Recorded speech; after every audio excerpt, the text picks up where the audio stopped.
The power of not reacting. The letter arrived on a Thursday morning and changed everything about how he understood power. He had been the most senior negotiator in the room for 11 years. Had sat across from some of the most formidable personalities in his industry. Had navigated contracts worth enormous sums, had managed relationships with people whose egos were as large as their influence, had operated in an environment where the ability to read and respond to human behavior was the primary professional currency. He thought he understood power. He had studied it, observed it, practiced it with the specific attentiveness of someone who had built a career on understanding how it moved between people. Then he met someone who taught him that everything he had understood about power was approximately half of what there was to understand. Her name was Eleanor. She was in her late 60s. She had spent 40 years building something quietly significant in a domain that most people in his industry had never thought to pay attention to. She came to a negotiation that he was also part of, as an outside party, a consultant brought in for reasons he did not initially understand, and she sat at the table with a quality of stillness that he noticed immediately and could not immediately explain. The negotiation was difficult. Contentious in the specific way that high-stakes conversations become contentious when the people involved have strong and genuinely divergent interests. Voices rose. Positions hardened. At least 2 people in the room said things they would later regret, with the specific force of people who have let the heat of the moment carry their words past the boundary of what genuine consideration would have expressed. Eleanor said almost nothing. This was not passivity. This was not the silence of someone who had nothing to contribute or who was overwhelmed by the complexity or who was simply choosing not to engage. It was something entirely different and far more sophisticated. It was the specific, deliberate, utterly controlled silence of someone who had made the conscious decision that nothing in this room, in this moment, was going to provoke her into a response she had not chosen with complete intentionality. 3 times during the negotiation, specific statements were made that were clearly directed at her. Pointed statements. Designed to provoke a specific response. The kind of statements that, in a negotiation, function as tests, attempts to discover where the other person's pressure points are, where the emotional charge lives, where applying the right kind of friction produces the revelation of a vulnerability that can then be leveraged. 3 times, Eleanor received those statements with a quality of stillness that was almost physical in its presence. She heard them. She allowed a silence that made every person in the room aware of the silence. And then she responded, not to the provocation, not to the emotional charge beneath the statement, not to the implied challenge, but to the actual substantive content that the provocation was ostensibly about. As if the provocation had not existed. As if the only thing that had been said was the surface content rather than the charged emotional cargo beneath it. The effect was extraordinary. Not because it was impressive, though it was. But because it was specifically disorienting to the people who had deployed the provocations. They had been expecting a reaction. The specific emotional charge they had directed into the room had been calculated to produce a specific kind of defensive or aggressive response that would have revealed something they could work with. And instead, they received the specific, complete emptiness of someone who had simply not provided what they were reaching for. After the negotiation, which ended in Eleanor's favor in several specific dimensions that had appeared to be contested, he asked her how she did it. How she maintained that specific quality of stillness in the presence of statements that were clearly designed to destabilize her.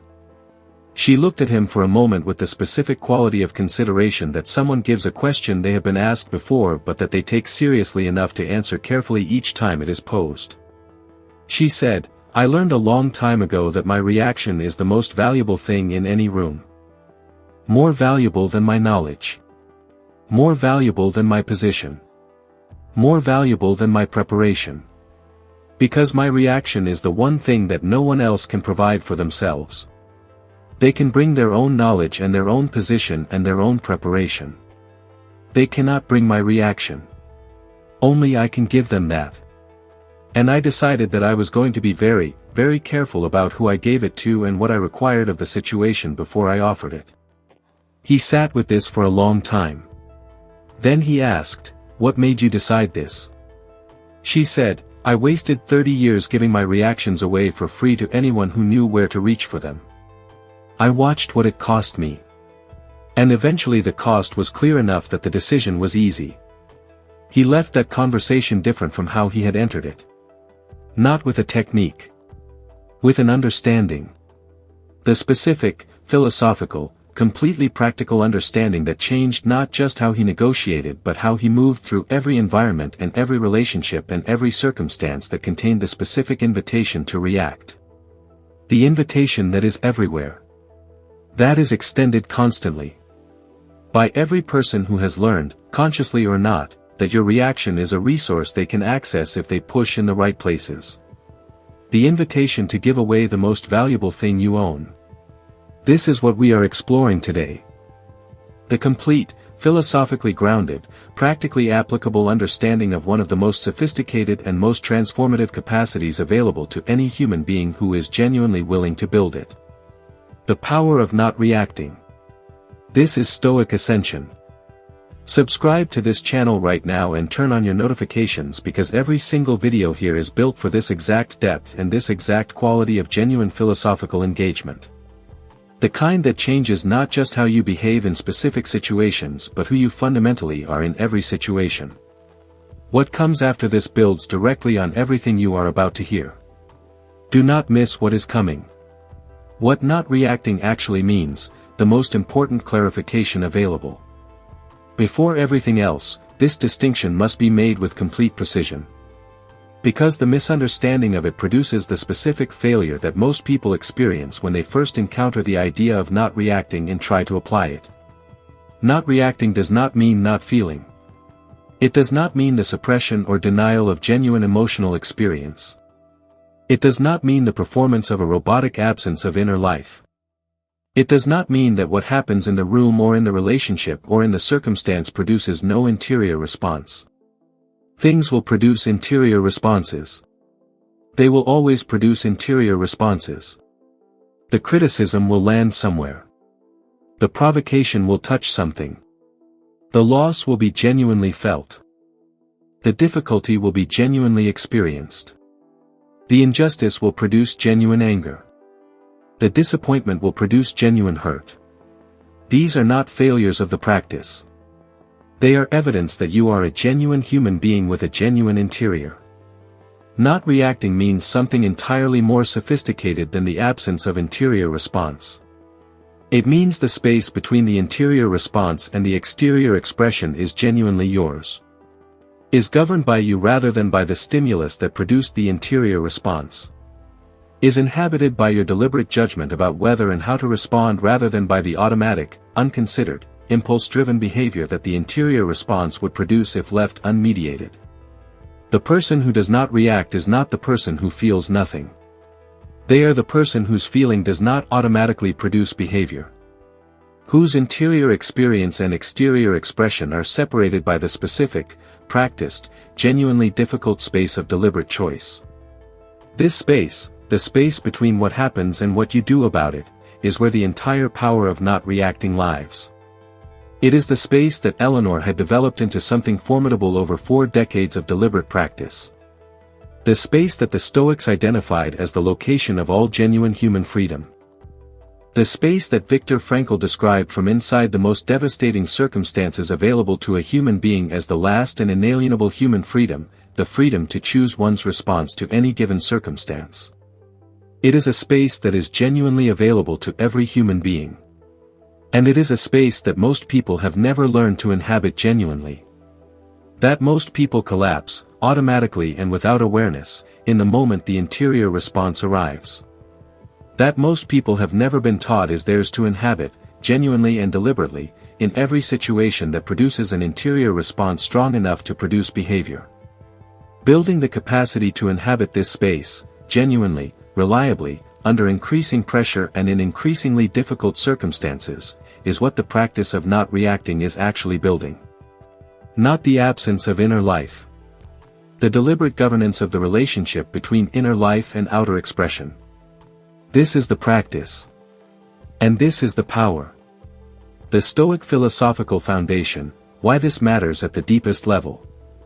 The Stoic philosophical tradition was built, from its very foundation, around the precise recognition that everything we have been discussing is not merely a practical strategy for navigating difficult situations. It is the specific expression of the deepest and most important truth available about the structure of human freedom. Epictetus, who had been a slave and who had therefore had occasion to examine the nature of genuine freedom with the specific urgency of someone who could not access its external forms, arrived at a recognition that has never been improved upon in any subsequent philosophical tradition. He said that there are things that are up to us and things that are not up to us.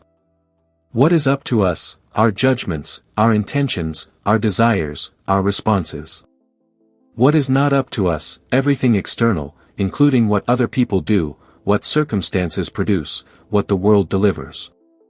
This division, the dichotomy of control, the fundamental distinction between the domain of genuine human freedom and the domain of what is not genuinely ours, is the philosophical foundation of the entire practice of not reacting. Because what is on the wrong side of this division, what other people say, what they do, what provocations they deploy, what frustrations they generate, what injustices they perpetrate, cannot be controlled. Cannot be prevented. Cannot be guaranteed to be different from how it actually is. But your response to all of this is always, always, always on the right side of the division. Is always, in every circumstance without exception, genuinely yours. Is never automatically determined by what produced it. Is always, if you have built the space between stimulus and response, subject to your genuine governance. The person who reacts automatically has given up the only genuine freedom they have. Has allowed what is not theirs, the external stimulus, to govern what is entirely theirs, the response. Has handed the most valuable thing they own to whatever force was capable of producing a sufficiently strong interior response. The person who does not react, who inhabits the space between interior response and exterior expression with genuine deliberateness, is exercising the only freedom that Epictetus understood to be genuinely invulnerable. The freedom that no circumstance, no force, no human being can remove against the person's genuine will. This is why not reacting is not merely a tactical advantage in specific situations. It is the specific expression of genuine human freedom in the most fundamental sense available. The daily, practical, continuously exercised choice to be the author of your own responses rather than the product of whatever happens to produce them. Marcus Aurelius practiced this from inside conditions that provided continuous opportunities to lose it. Every day of his imperial tenure offered specific provocations that a lesser practice could not have navigated without reaction. The political machinations of people who resented his power. The military demands of campaigns he had not sought. The incompetence of officials who failed the responsibilities he had given them. The specific ingratitude of people whose well-being he had genuinely labored to improve. He wrote about these provocations with the honesty of someone who felt them genuinely. He was not unaffected. He was never performing an absence of feeling that he did not actually have. But he practiced, daily, in the specific way that the Stoic tradition describes as the essential exercise, the deliberate return to the space between what arrived and what he chose to do about it. The deliberate, patient, practiced refusal to allow the external to govern the internal. This practice, maintained across decades of extraordinary pressure, produced the specific quality that his journals reveal 2,000 years later. The quality of a person who had genuinely developed the most sophisticated form of human power available. The power of not reacting. The neuroscience of reaction, understanding what the practice is actually addressing. The human nervous system was not designed for the specific conditions of modern social, professional, and interpersonal life. It was designed for the conditions of a much earlier and much more immediately physical existence. An existence in which the primary threats were predators and rival groups and the elements, and in which the ability to respond quickly and forcefully to perceived threat was the primary survival mechanism. This system, the threat response system, the fight or flight activation that occurs when the nervous system perceives something as threatening, operates faster than conscious thought.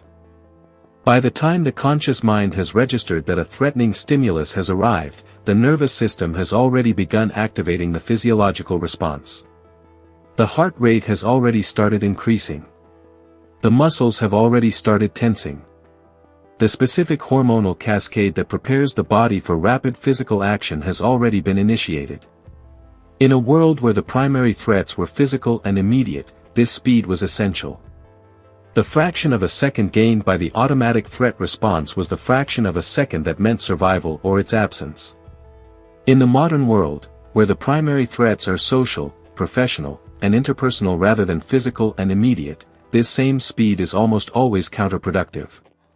Because the threat response that begins before conscious thought arrives is not calibrated to the specific nature of modern threats. It is calibrated to physical danger. And the response it produces, the aggression, the defensive posturing, the rapid forceful reaction, is almost always the wrong response to the non-physical provocations that trigger it. The colleague who makes a dismissive comment in a meeting is not a predator requiring immediate physical response. The critical email from the supervisor is not a rival group requiring immediate aggressive counterdisplay. The frustrating interaction with a difficult person is not an immediate survival threat requiring the full activation of the fight-or-flight response. But the nervous system, operating faster than conscious thought, responds to all of these as if they were exactly that. And the person who has not developed the practice of not reacting is governed by this automatic, evolutionarily ancient, context-inappropriate response in every situation that carries sufficient social or emotional charge. The reaction they produce is not chosen. It is generated by a system that was designed for conditions that no longer represent the primary threats in most modern lives. In conditions where the threats are primarily social and interpersonal, the automatic threat response is not only ineffective. It is actively counterproductive.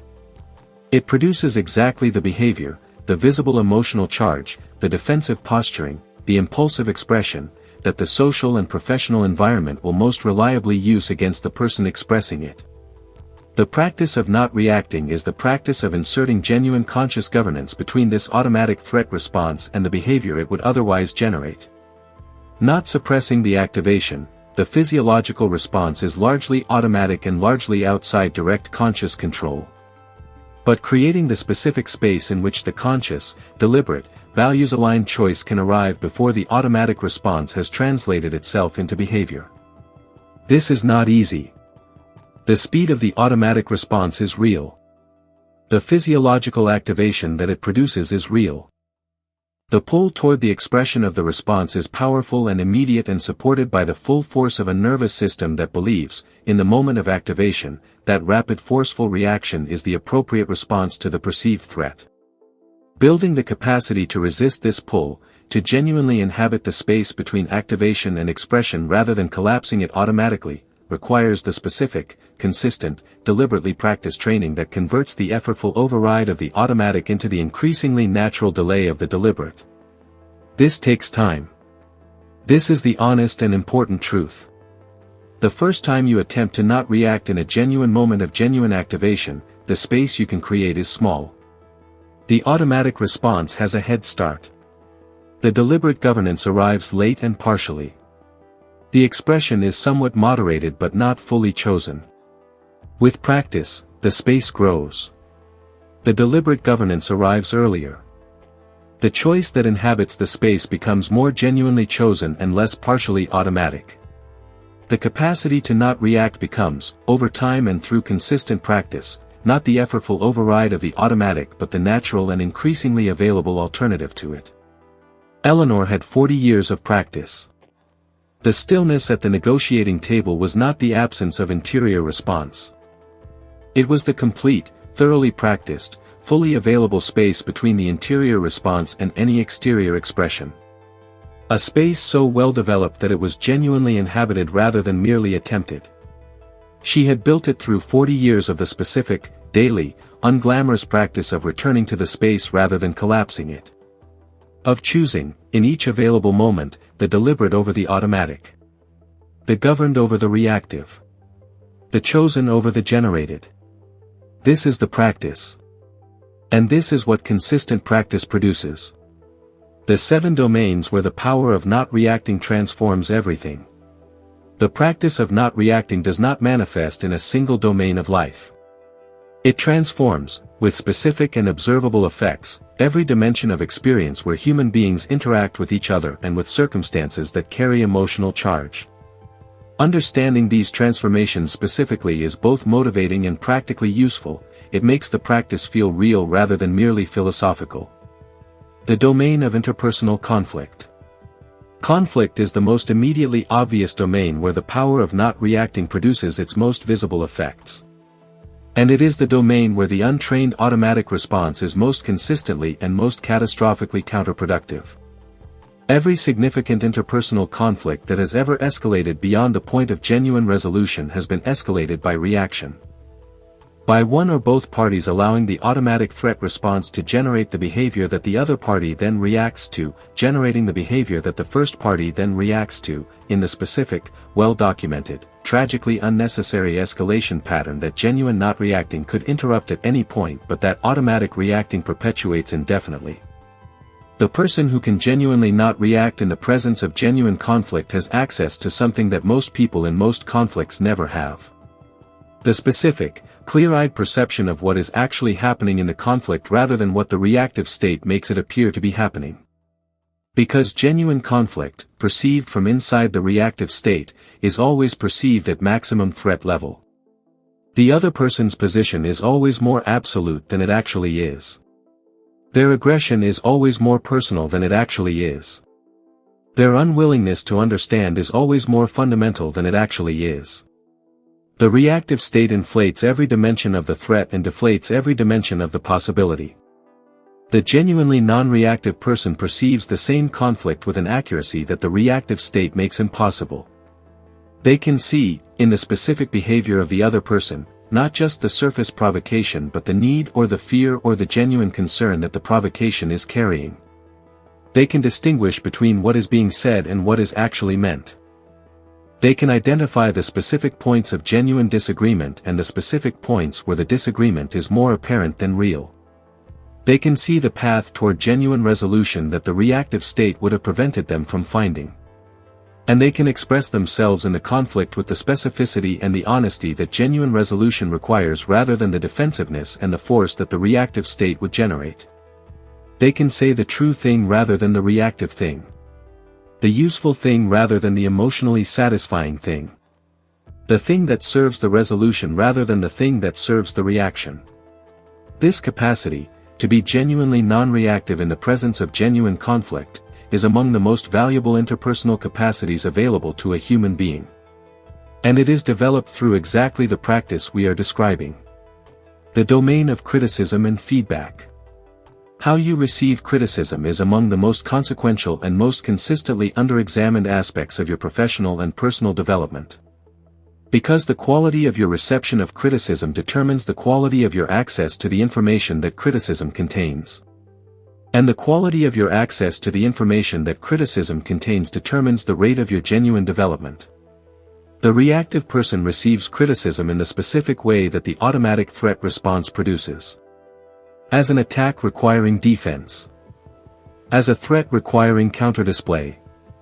As a challenge to the self-image that the self-image defenses must mobilize to resist. In this reception mode, the information in the criticism, even the most accurate, most useful, most genuinely important information about a genuine gap in capacity or understanding or approach, is largely inaccessible.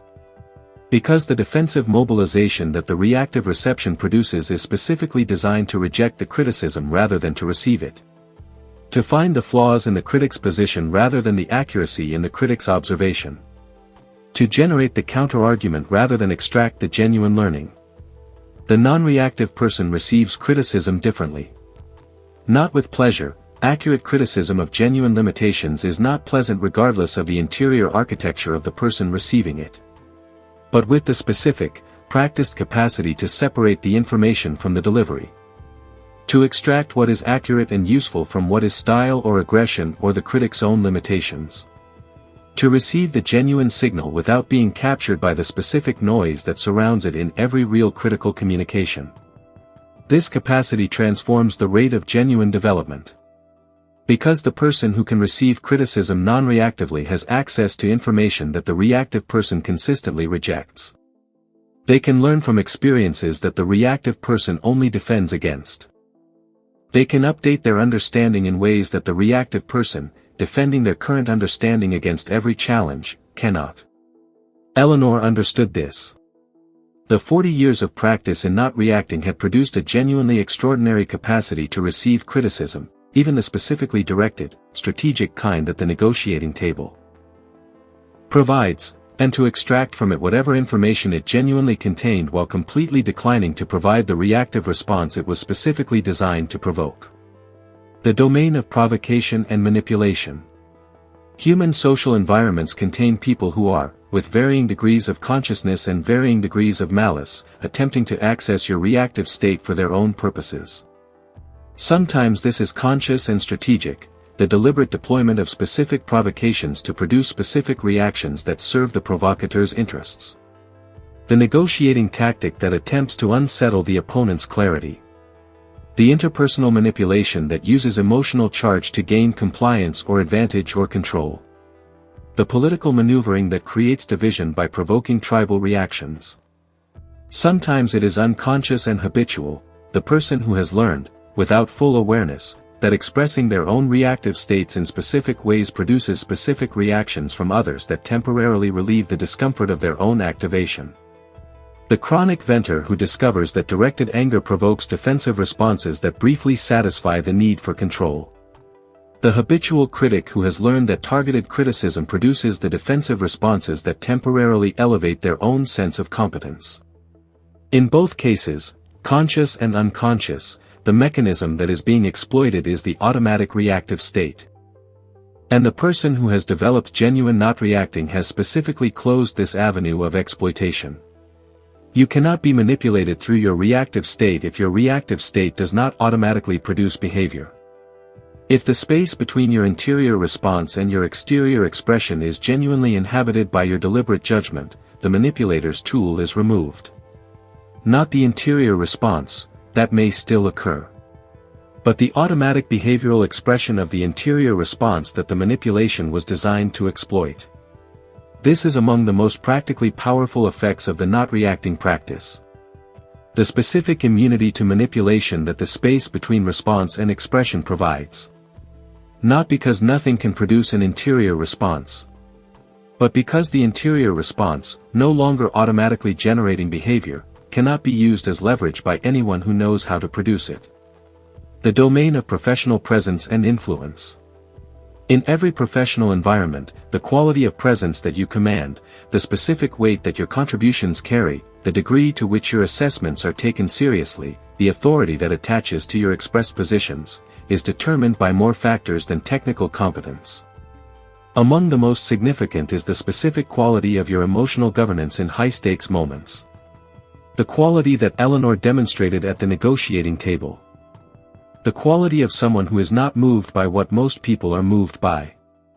Who responds to pressure with a quality of stillness that communicates, without any verbal statement, that the pressure does not have access to the places where destabilization is possible.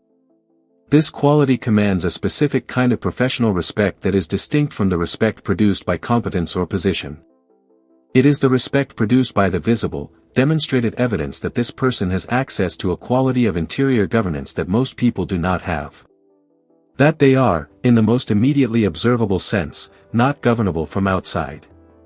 That their positions and their expressions and their responses come from somewhere deliberate rather than somewhere automatic. This quality changes how people approach you, how they speak to you, what they attempt in your presence, and what they do not attempt. The person who has demonstrated non-reactivity over time occupies a different position in every professional environment they inhabit. Not through more impressive credentials or more dominant personality.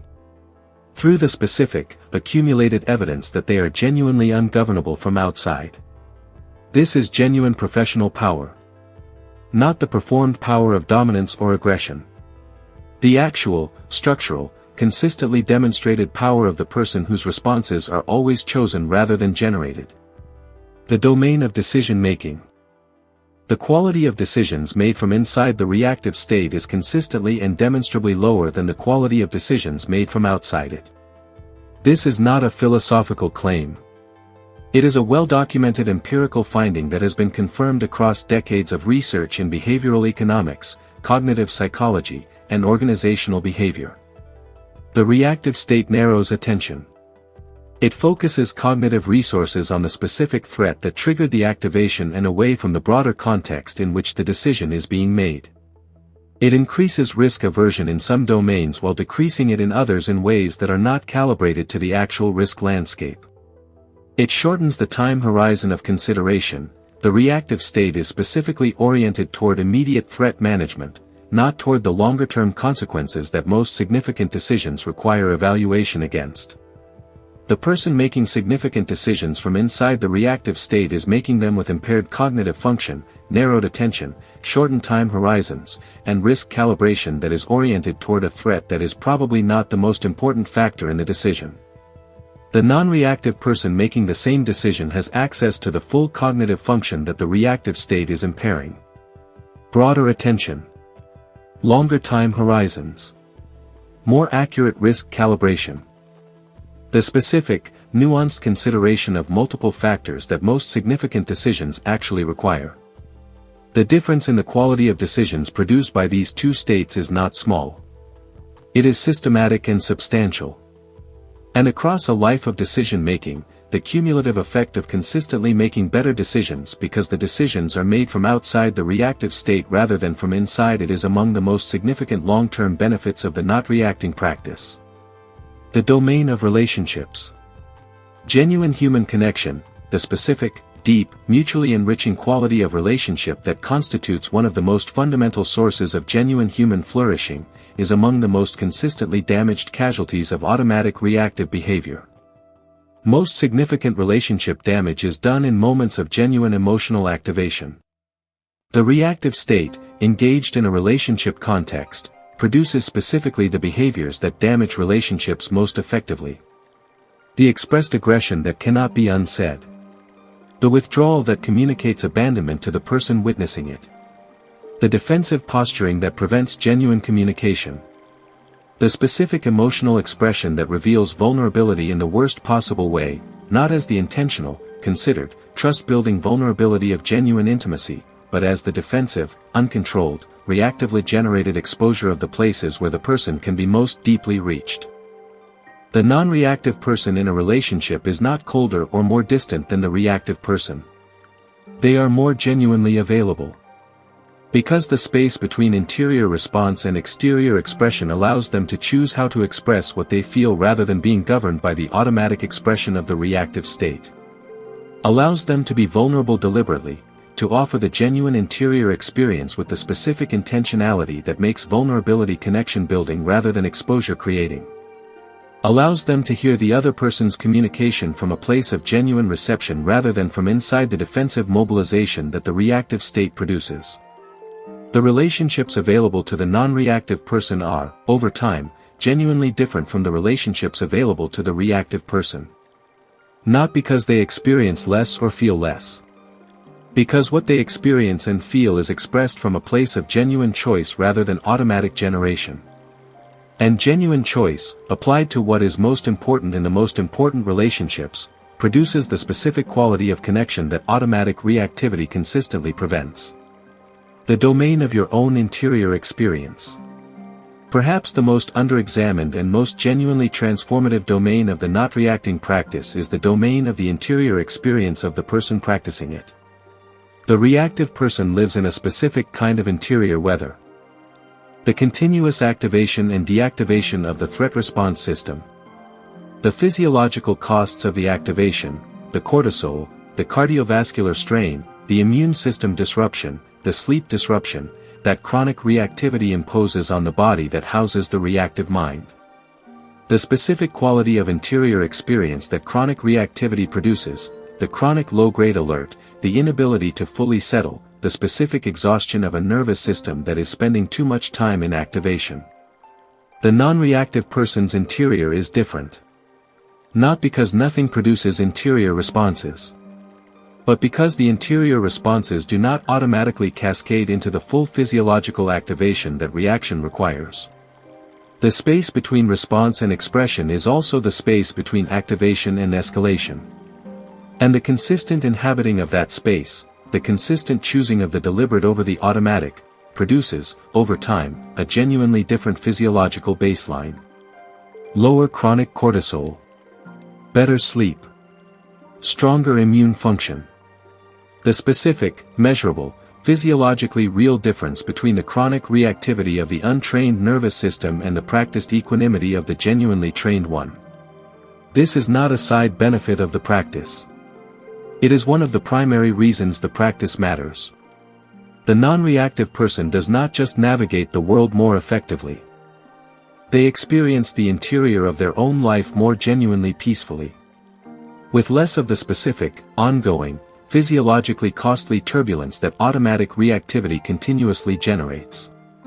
The specific training practices, building the not reacting capacity deliberately. Understanding the power of not reacting is necessary but not sufficient. The capacity must be built. And it is built through specific, daily, deliberately maintained practices that convert the theoretical understanding into the genuinely operational interior architecture. The foundational practice of the deliberate pause. The pause is the core practice. The specific, deliberate, consistently maintained interruption between the stimulus and the automatic response. The moment, however brief, however small, in which the space between interior response and exterior expression is genuinely inhabited by conscious choice rather than collapsed automatically. Building this practice begins in the lowest stakes situations available. The mild irritation rather than the genuine provocation. The small frustration rather than the significant disappointment. The minor social friction rather than the genuine conflict. Not because these low-stakes situations require the practice in the sense of having important consequences. Because they are the training ground where the pause can be practiced with sufficient frequency and sufficient repetition to begin building the neurological pattern that the high-stakes situations will eventually require. The practice is simple to describe and genuinely demanding to actually do. When a stimulus produces an interior response that would normally generate automatic behavior, stop. Notice the interior response. Name it specifically, not just I'm angry but I feel the specific heat of anger that this specific thing has produced. Then ask the single question that the genuine space requires: what do I genuinely want to happen as a result of my response to this? This question, asked honestly in the genuine moment, produces a specific reorientation. Because the answer to what you genuinely want to happen is almost never the answer that the automatic reactive response would produce. You do not genuinely want to escalate the conflict. You do not genuinely want to reveal the specific emotional charge that the provocation reached. You do not genuinely want the behavioral expression of your reactive state to be the information that the other person has about you in this moment. And the recognition of this disconnect, between what the automatic response would produce and what you genuinely want to happen, creates the specific space in which the deliberate response becomes possible. The practice of morning pre-commitment. One of the most effective practices for building the not reacting capacity is the specific, daily morning commitment to not reacting in specific anticipated situations. Each morning, spend a few minutes honestly anticipating the specific situations the day is likely to provide that will most reliably test the not reacting practice. The specific meeting that tends to produce reactive states. The specific person whose specific behaviors most reliably activate the automatic response. The specific circumstances that carry the most consistent emotional charge. For each of these anticipated situations, make a specific pre-commitment about the not reacting practice. Not a global commitment to not reacting in general, that is too abstract to be reliably operational in the specific moment. A specific commitment: in this specific meeting, when this specific person makes this specific kind of comment, I will create the pause. I will inhabit the space. I will choose the deliberate response. This pre-commitment changes the neurological situation in the actual moment. Research on implementation intentions, specific pre-commitments to specific behaviors in specific situations, consistently shows that they significantly increase the probability of the intended behavior occurring. The brain that has rehearsed the response in advance has an easier time producing it when the moment arrives. Marcus Aurelius did this. His morning journaling was not merely philosophical reflection. It was the specific, practical pre-commitment to specific responses in anticipated specific situations. The specific preparation of his mind for the specific provocations that the day was likely to provide. So that when those provocations arrived, the response he had rehearsed was more available than the automatic reaction would otherwise be. The practice of post-event honest examination. After every significant reactive event, every moment where the automatic response governed rather than the deliberate choice, the practice of specific, honest, non-punishing examination. Not the self-punishment that makes the examination aversive and therefore avoided. The genuine, information-extracting, practice-improving examination. What exactly was the stimulus? What interior response did it produce? At what point did the automatic response take over from the deliberate choice? What would the genuinely chosen response have looked like? What does this specific event reveal about where the not reacting practice needs the most deliberate attention? This examination converts reactive events from evidence of failure into specific, actionable information about where the practice needs more concentrated training. And this information, used deliberately, makes the practice more targeted and more effective with each iteration. The practice of physiological regulation. The not reacting practice is not only psychological. It is physiological. And the specific physiological conditions that the reactive state produces, the elevated heart rate, the shallow rapid breathing, the muscular tension, the hormonal cascade, can be addressed directly through specific physiological practices that help return the nervous system to the baseline from which deliberate choice is more accessible. The deliberate breath is the most immediately available and the most consistently effective physiological regulation practice. The specific, conscious, deliberately slow and deep breath that activates the parasympathetic nervous system, the rest and digest system that is the physiological complement of the reactive fight-or-flight system, and begins to shift the physiological baseline from the activation state toward the regulated state. This is not a metaphor. The deliberate slow breath genuinely activates the vagus nerve, which genuinely reduces heart rate, which genuinely reduces the physiological activation of the reactive state. It is a direct, mechanical, physiological intervention in the reactive cycle. In the practice of not reacting, the deliberate breath is the bridge between the recognition that the reactive state has been activated and the genuine inhabiting of the space where deliberate choice is possible. It creates, in the space of a few seconds, the physiological shift that makes the deliberate more available and the automatic less governing. Combined with the pause, the deliberate breath taken in the space between the stimulus and the response, it produces the specific physiological conditions in which genuine choice is genuinely more available. The practice of deliberate exposure to graduated challenge. The not reacting capacity, like all genuine capacities, develops through deliberate practice at and beyond the current edge of development. The practice in easy situations builds capacity for moderately difficult situations. The practice in moderately difficult situations builds capacity for genuinely difficult ones. The specific practice of deliberate exposure to graduated challenge is the practice of intentionally seeking slightly more difficult situations than the current edge of comfortable not reacting capacity and practicing the not reacting in those situations. Not dramatically more difficult. The deliberate, gradual, consistent expansion of the challenge level that produces the development without overwhelming the capacity that has been built so far. This might look like the deliberate seeking of feedback that you know will be uncomfortable, in order to practice not reacting in the presence of discomfort. The deliberate engagement with the person who most reliably activates your reactive state, in a low-stakes context, specifically to practice the not reacting in their presence. The deliberate sitting with the specific emotional charge of a difficult memory or a difficult anticipation, in the relative safety of solitude, practicing the not reacting to the interior activation in the absence of exterior consequences. Each of these deliberate exposures builds the specific capacity that the most genuinely difficult situations will eventually require. And the person who has deliberately built the capacity through graduated challenge will find, when the most genuinely difficult situation arrives, that the capacity is actually there. Not perfect. Not effortless.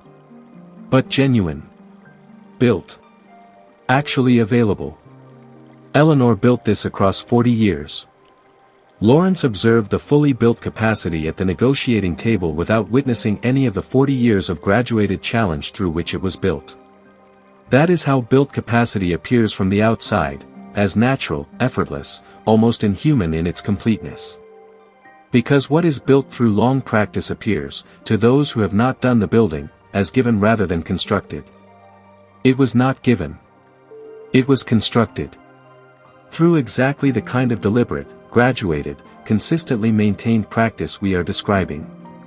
You can construct it. Not in 40 years necessarily, understanding the practice explicitly and practicing it deliberately produces faster development than the more organic discovery that many people make in the course of simply navigating a demanding life. But over time, genuinely, through the specific, daily, never-finished practice of inhabiting the space. The practice of philosophical regrounding. The not-reacting practice is strengthened significantly by the regular, deliberate return to the philosophical understanding that gives it its deepest meaning. The specific practices, the pause, the breath, the pre-commitment, the examination, are more reliably available when the person practicing them genuinely understands why they are practicing them. Not as a strategy for tactical advantage. As the specific expression of genuine human freedom. As the daily choice to be the author of their responses rather than the product of their stimuli. As the practice that Epictetus identified as the only genuine freedom available to any human being in any circumstance. The regular return to this understanding, the daily, brief, genuine philosophical regrounding in the deepest reason for the practice, is itself a practice. And it produces the specific quality of motivation for the practice that goes beyond tactical advantage. The motivation of someone who genuinely understands that the practice is not just useful but is the specific expression of the most important capacity a human being can develop. The capacity to be genuinely free. In every circumstance. Regardless of what the external delivers. The long arc of the practice, what it produces across years and decades. The immediate effects of beginning the not-reacting practice are real and valuable. The specific situations that would have produced damaging reactive behavior are navigated more effectively. The specific provocations that would have revealed defensive vulnerabilities are met with the genuine stillness that does not provide the leverage they were designed to exploit. The specific conflicts that reactive behavior would have escalated are resolved more genuinely and at less cost to both parties. But the long arc of the practice, the cumulative effect of years and decades of building and maintaining and refining the capacity, produces something that the immediate effects do not fully suggest. It produces a genuinely different kind of person. Not different in the superficial sense of appearing calmer or presenting a better professional image. Different in the genuine sense of having a fundamentally altered relationship between what happens and who they are. Of being, in the most literal and most important sense, ungovernable from outside. Not because nothing reaches them. But because nothing that reaches them can determine what they do about it without their genuine consent. Eleanor was this kind of person at the negotiating table. Not because she had been born this way or because she had been fortunate enough to avoid situations that provoked reactive states. But because 40 years of deliberate practice had built something that 40 years of unremarked daily accumulation produces. A self that is genuinely sovereign over its own responses. That cannot be captured by provocation or manipulation or the specific force of genuinely difficult circumstances into behaviors it has not chosen. That meets everything, the small daily irritations and the genuine significant provocations and the actually catastrophic losses, with the specific, practiced, deliberately inhabited space between interior response and exterior expression. This person is the product of the practice. Not an ideal. A genuinely achievable product of a genuinely available practice that begins in the very next moment a stimulus produces an interior response and the space between that response and its behavioral expression is genuinely inhabited rather than automatically collapsed. That moment will arrive today. Multiple times. As it arrives every day.